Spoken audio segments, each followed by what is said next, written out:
The Minister of Interior, Justice and Peace of Venezuela, Diosdado Cabello, unveiled a new plan by the extreme far-right opposition, which proposed former far-right president candidate Edmundo González be sworn in as president from a Venezuelan embassy abroad.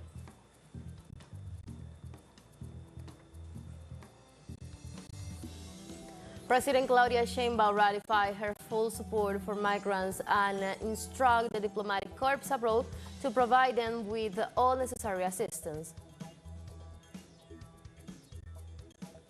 And in N'Djamena, the capital of Chad, on Wednesday, at least 19 people were killed in an attack on the presidential palace.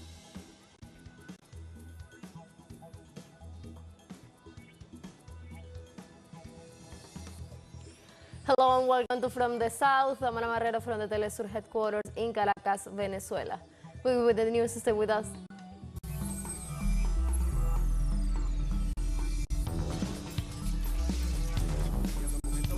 The proposal that Enrique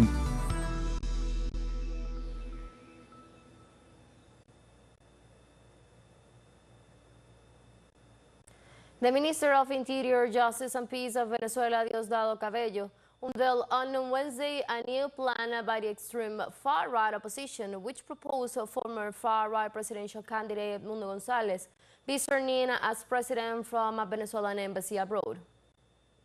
La propuesta que hace Enrique Márquez a estos caballeros y el documento lo genera. The proposal that Enrique Marquez makes to these gentlemen, and the document is generated by Enrique Marquez, with this certain Sergio Urdaneta and his friend lawyer. The proposal, in concrete terms, it is proposed that the elected president on July 28, Edmundo González Urrutia, can be sworn in as elected president, take possession and dictate acts of provisional government in a different place in the city of Caracas, as a seat of the national public power. In this sense, it is proposed that he can be sworn before an assembly of Venezuelan citizens in a diplomatic headquarters of the Republic of Venezuela, as an unquestionable extension of the sovereignty of the Republic abroad, always being within the jurisdiction of the sovereign territory of the Republic of Venezuela. As the gentleman cannot come here, or does not want to come here, 5 criminals are going to meet in the headquarters of an embassy abroad, of those headquarters of the Venezuelan embassy. Remember that, for example, in the United States, the government of the United States took over the headquarters of our embassy, for saying one thing. I think in Peru, it would be in Peru, yes, they had done the same thing. It was Jorge Ariza, I remember. So, 5 criminals are going, and Edmundo is going to be sworn in, because he is in Venezuelan island territory. They intend to take over this constitution, because this constitution says that, where will the president of the republic be sworn in? Porque esta constitución dice que ¿dónde será juramentado el presidente de la República? Ante la asamblea. In front of the National Assembly of the Bolivarian Republic of Venezuela.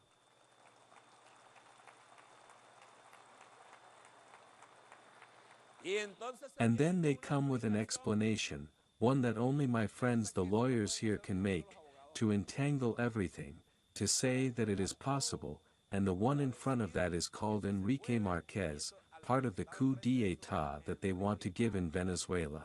There are no angels here, and even less in the oppositions, those who are defending it. Did you hear that, Petro? Defend it. A public opinion survey conducted by Interlaces, the Venezuelan specialized intelligence agency, indicates that the majority of Venezuelans anticipate the proclamation of Nicolás Maduro as president of the Bolivarian Republic of Venezuela on January the 10th. The national survey conducted in December 2024, with a margin of error of 3%, covered 1,200 interviews nationwide. When asked specifically who they expected to be proclaimed president before the National Assembly, 81% of respondents said it will be Maduro, while 16% said it will be Edmundo González. The remaining 3% expressed no preferences.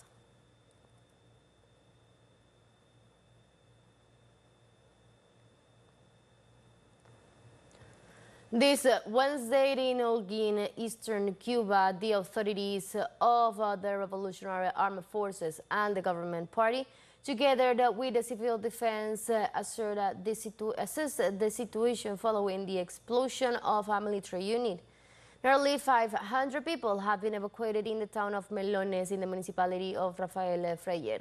The first secretary of the party in the province, Joel Quipo, assured that the government has been deployed to meet the needs of the affected people who are currently sheltering in a local education center.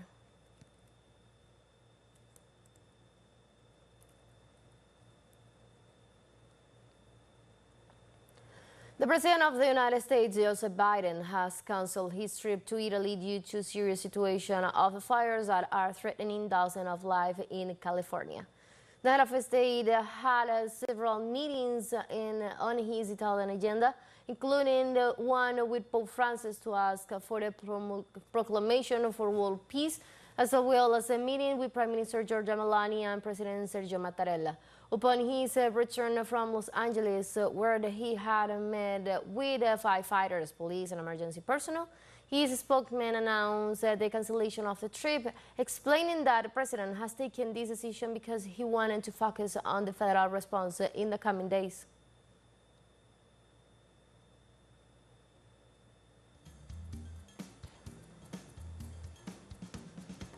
We invite you to follow our special program dedicated to the upcoming presidential inauguration in Venezuela. Only on teleSUR from January the 9th to 11th at 9 Caracas, at 8 in New York, Havana, and Quito time. We'll be right back. Stay with us.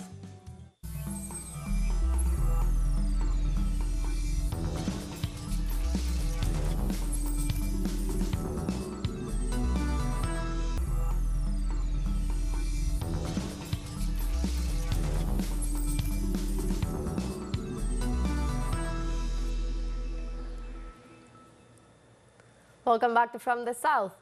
President Claudia Sheinbaum ratified her full support for migrants and instructed the diplomatic corps abroad to provide all the necessary assistance. The president held a meeting with ambassadors and consuls of the country abroad, to whom she ratified the importance of supporting and attending to any situation that might arise for the nationals living abroad. Furthermore, the need to establish a strategy in case the threat made by the president-elect of the U.S., Donald Trump, regarding mass deportations are carried out was established.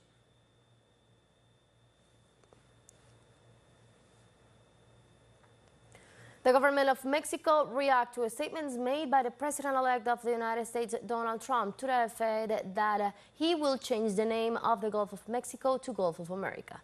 Our correspondent in Mexico, Antonio Aranda, with more details. Donald Trump said he will change the name of the Gulf of Mexico to Gulf of America. Claudia Sheinbaum responded with a brief history lesson. ¿Por qué no le llamamos América Mexicana? Why don't we call the United States Mexican America? It sounds nice, doesn't it? Since 1607. 1607. La Constitución de Apatzingán era de América Mexicana. The Constitution of Apatzingán was of Mexican America, so let's call it Mexican America. It sounds nice. Vamos a llamarle América Mexicana. Se oye bonito, ¿no? On the assertion that Mexico is governed by drug cartels, Sheinbaum recalled that Mexican officials arrested or indicted for drug trafficking were part of the neoliberal period. Ayer el presidente Trump. Yesterday, President Trump was misinformed. With all due respect to President Trump, I think he was informed that in Mexico, Felipe Calderon and Garcia Luna still governed. But no, in Mexico, the people govern. Pero no. En México gobierna el pueblo. The Mexican president's statements highlighted the differences between the two presidents, according to this specialist. These imperialist connotations that they have more strength than others and that they have the army to make a real occupation, and under this idea of appropriating what they like, what they are interested in, what they perceive as useful because they have the capacity to do it, begins to be part of their motives. First, to name it, socialize it, and then evaluate how it is being received by the audience in the United States as in the rest of the Western Hemisphere. The specialist described Donald Trump's narrative as colonialist rhetoric. Concrete, because that is what the Mexican president is like, concrete. But always going straight ahead and hitting the nail on the counter-argument. Scheinbaum, unlike Trump, who is a true ignorant, she is a scientist, she knows history, she is a doctor, she is a member of the national system of researchers. So she gives him a review, and with hard data showing him some plates, she reminds him that the Gulf of Mexico is recognized since 1607 by documents of the authorities of the New Spain. For Donald Trump, this colonialist discourse is aimed at repositioning the United States as a power using Latin America, explains this professor. It is not to reposition it in an artificial way, but in a real and more dramatic way. I believe that 2 years ago, the U.S. Southern Command, seeing that some countries were moving towards progressive governments, the Southern Command said that they were not going to allow China to take over the resources that are in Latin America.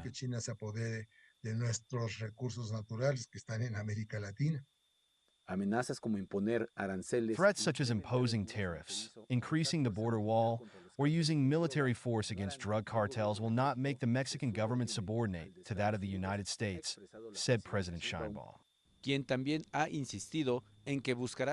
has also insisted that she will seek to maintain a binational relationship based on mutual sovereignty and respect as of January 20th, when Donald Trump takes office.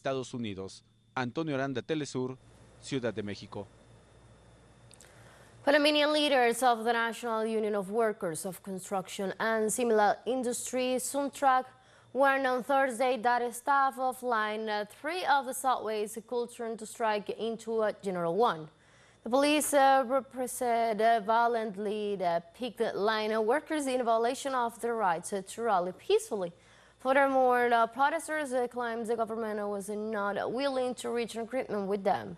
In this regard, SUNTRAC Secretary General Saul Mendez blamed the Ministry of Labor Development, Jacqueline Munoz, for not playing her role as a mediator in the conflict.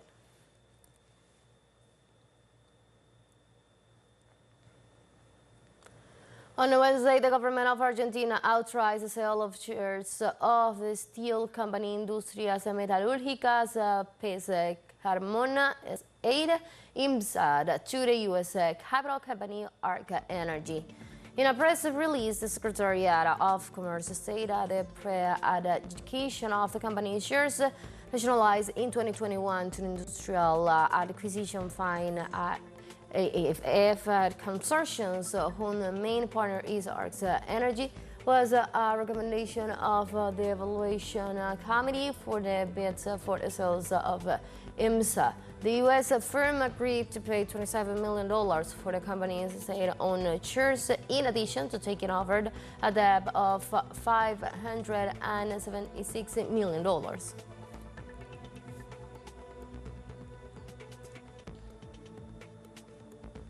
Let's take our last break, but before we invite you to visit our YouTube channel at teleSUR English, where you'll be able to watch all interviews, top stories, special broadcasts, and more. Hit the subscribe button and active the notification bell to stay up to date on the world's most recent events. We'll find a short break, don't go away.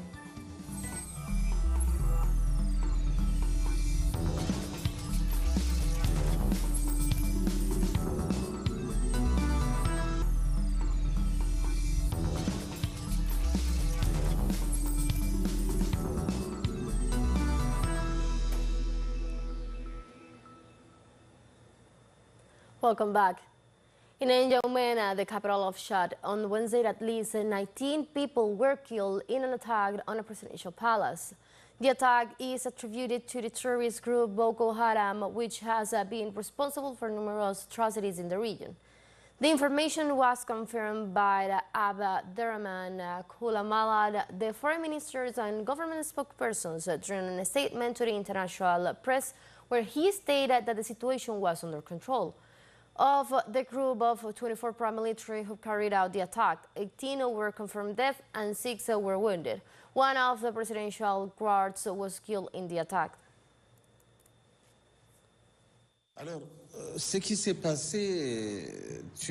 What happened was an attack by 25 assailants, 24 to be precise, a sort of group of bandits who arrived armed with machetes and knives.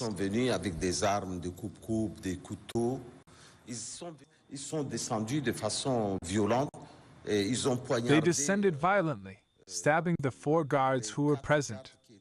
1 guard was killed, 2 others were seriously injured, and 1 sustained a lesser injury, though his life is not in danger. After that, they managed to penetrate a short distance inside the presidency, and one of the guards began firing, alerting the other guards stationed nearby.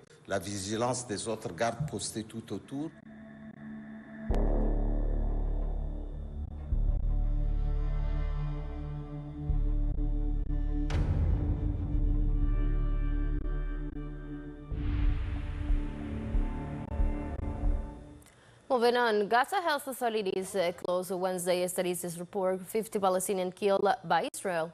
33 of the murders were committed in the siege north of the enclave, subject to daily bombardments, imposed starvation, and a long list of war crimes that have been well recorded.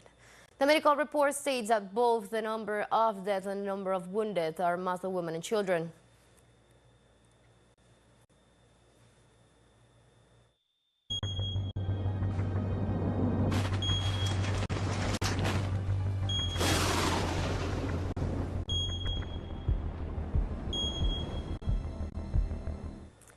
In other topics, in Chile, the Special Committee of Ministers ratified the rejection of the controversial Dominga mining project, which poses a serious threat to the environment. Scientists and environmental organizations claim that the Dominga mining project poses a serious threat to one of the most important marine ecosystems in the world. For her part, the Chilean Minister for the Environment, Maisa Rojas, welcomed the decision, pointing out that this is an area of world importance with a high ecological value.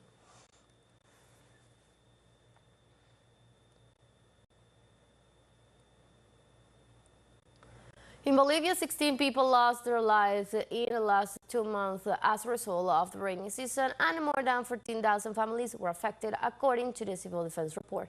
Our correspondent, Freddy Morales, tells us the details. Orlando es profesor. Orlando is a teacher. In his spare time, he built his own house in the Lojita Bajo neighborhood in the city of La Paz, a neighborhood that, like Orlando, has yet to recover from a flood that inundated some 40 homes a little over a month ago. This is our home. We have built it to live in, to inhabit it, because we need our own space, so that we are not sometimes dependent on relatives who welcome us very affectionately, but we are not used to it.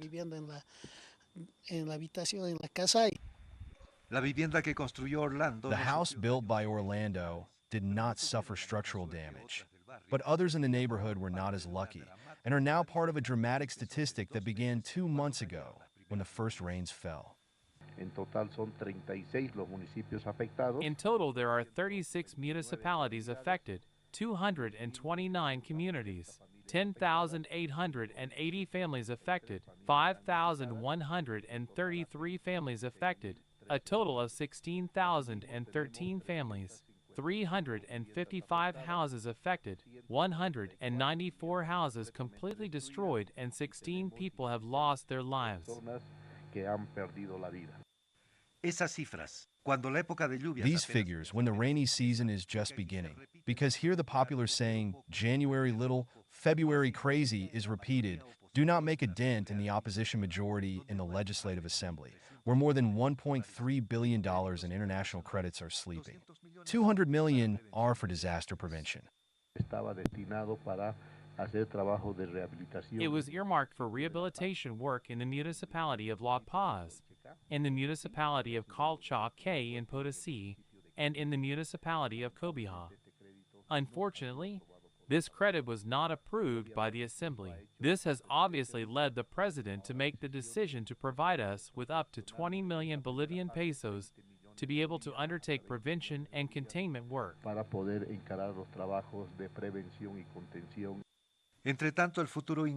Meanwhile, the immediate future of natural phenomena is uncertain after a severe period of drought that maintained in this region, the so-called El Niño phenomenon. We have gone from a phase of El Niño phenomenon to a phase of La Niña phenomenon, which was activated in October and then went to a neutral phase. What will probably happen in the next months is that we will go to a Niño phenomenon phase, the warming of the surface waters of the Pacific Ocean. Let's see what's happened then.